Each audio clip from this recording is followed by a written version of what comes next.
warahmatullahi wabarakatuh.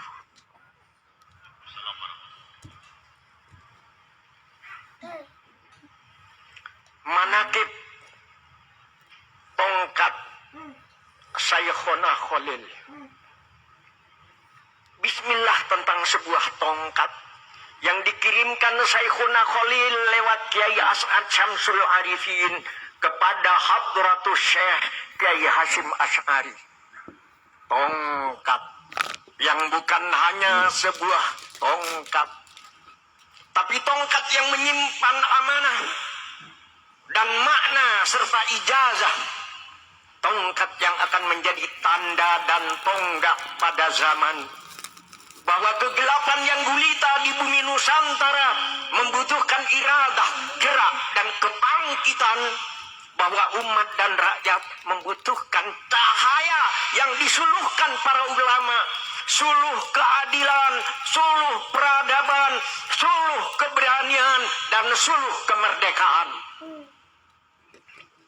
Lalu tongkat Saykhuna Khalil menandai kebangkitan para ulama. Maka pada tahun 1926 berdirilah Jam'iyah Nahdlatul Ulama. Maka memancarlah cahaya Ahlus Sunnah wal Jamaah di bumi Nusantara Indonesia.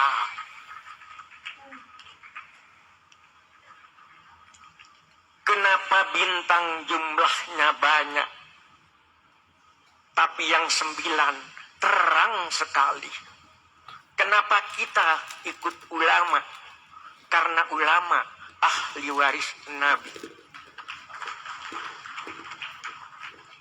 Orang Madura pun ikut menyanyi. Anapa bintang mak banyak, sesanga terak kakapi, anapa kau lemak noro ulama, marke ulama ahli waris Nabi. Kegelapan di alam penjajahan disingkirkan dengan doa dan ketakwaan. Maka catatlah dengan tinta madu sari bunga cempaka, setelah Bung Karno memproklamasikan kemerdekaan pada tanggal 17 Agustus 1945, Belanda datang lagi untuk menjajah dan mengkocar-kacirkan perjuangan kemerdekaan.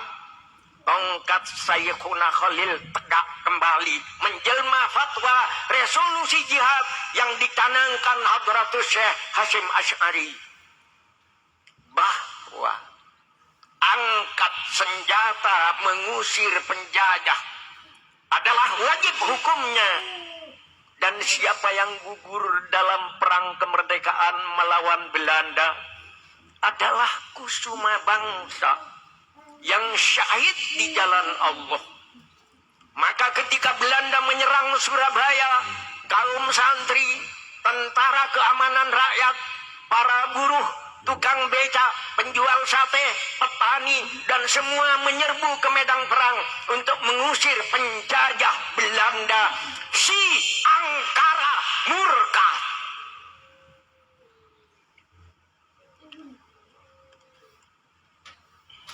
Surabaya banjir darah. Surabaya menjadi lautan api. Dengan fatwa resolusi jihad, peluru musuh menjadi kecil, mitraliur menjadi kecil, tang-tang dan bom musuh menjadi kecil, bahkan maut pun dianggap kecil. Allahu Akbar, hanya Allah yang maha besar, hanya Allah yang maha besar. Itulah hari sakti 10 November, hari pahlawan, dan Surabaya menjadi kota pahlawan. Malam ini kita menyongsong 100 tahun Nahdlatul Ulama. Kita sujudkan dahi ke bumi. Kita sujudkan hati kepada Ilahi. Kita kenang jasa Saykhuna Khalil. Kita kenang jasa Hadratus Syekh Hasyim Asy'ari. Kita kenang jasa Kiai Abdul Wahab Hasbullah. kita genang jasa Kiai Haji Bisri Sansuri dan semua pahlawan yang namanya harum karena berjasa kepada bangsa dan tanah air. Hubbul waton minal iman, hubbul waton minal iman, hubbul waton minal iman. Cinta tanah air adalah sebahagian dari Kenapa kita harus cinta kepada bangsa dan tanah air? Kita semua minum air Indonesia menjadi darah kita. Kita makan beras, buah-buahan, dan ikan Indonesia menjadi daging kita. Kita menghirup udara Indonesia menjadi nafas kita. Kita bersujud di atas bumi Indonesia, berarti bumi Indonesia adalah sajadah kita.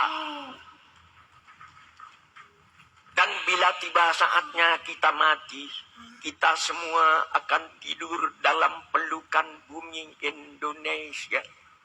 Daging kita yang hancur membusuk akan bersatu kembali dengan harumnya bumi Indonesia. Maka tidak ada alasan untuk tidak cinta kepada bangsa dan tanah air. Tidak ada alasan untuk tidak cinta kepada Indonesia. Tanah air Indonesia adalah ibunda kita. Siapa mencintainya, jangan mengisinya dengan maksiat dan dosa. Jangan mengisinya dengan fitnah dan permusuhan. Jangan mengisinya dengan adu domba dan ucapan kebencian.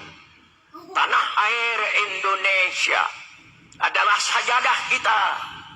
Siapa mencintainya harus menanaminya dengan benih-benih keimanan, benih-benih ketakwaan, kreativitas, kerja keras, dan kemajuan.